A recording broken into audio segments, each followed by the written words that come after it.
So if you've ever found yourself shooting video, you look at it later and you go, something with the color is just not right. And I can't really put my finger on it. Like, I shot it and it looked okay on the screen, but now when I'm looking at it on my monitor, the colors just don't seem right, just off just a bit. More than likely, the problem is going to be your white balance. And I'm going to show you why setting a custom white balance is one of the best things you can do to instantly make your videos look professional. Check it out.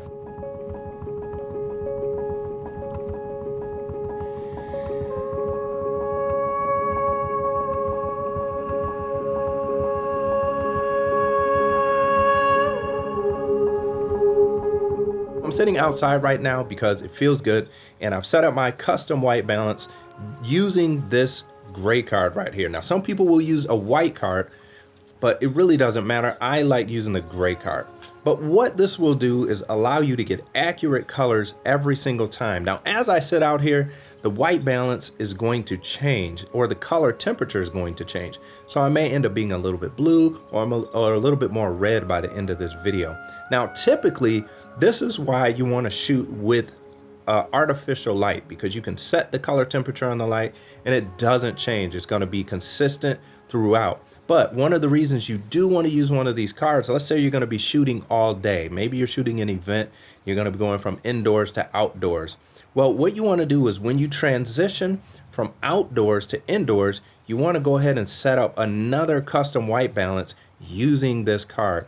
And I'm going to show you how to do that on the A6400. Now, you could do this on just about any of the newer cameras, but the benefit of setting a custom white balance, it allows you to have continuity across all of your clips. The last thing you want is something like this, where you're looking at the video, then it pops, and then everything looks completely off. If you reference this video here where I showed the settings that I use when I'm sitting inside, you'll see what happens when you don't change any of your settings and you go from one environment to the other. And this is why it's so important to make sure that you set a custom white balance. Now, inside of your camera, you do have some presets in there, but you'll often find that they don't always exactly match the color temperature that you're in. So things still may not look that great. So again, I want to recommend getting one of these, and I'll post a link below to let you know where you can get one. They're really cheap, they're not expensive, but they can make a huge impact on your video. So we're looking at the back of the A6500 here, and as you can see, there are some presets in here for white balance, starting with automatic white balance. We have daylight, we have shade, we have cloudy, we have incandescent, and then we have our other ones in here. So now we could go with the automatic here. That looks pretty spot on. The only problem is if we move throughout the house and if any of the other lights here are a different color temperature, this is going to shift here and it's not going to look good.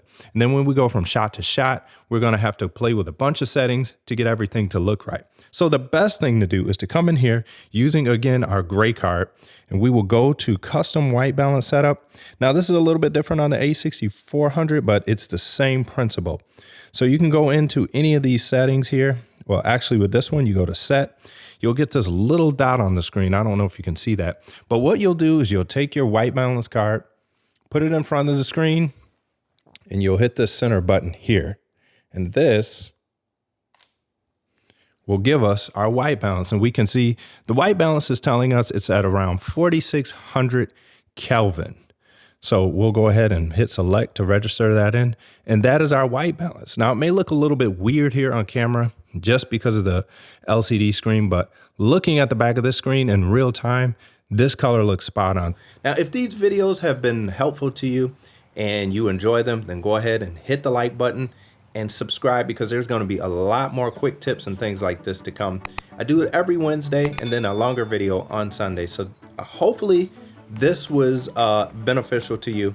And again, until next time, I'll holler at y'all later. I'm out. Peace.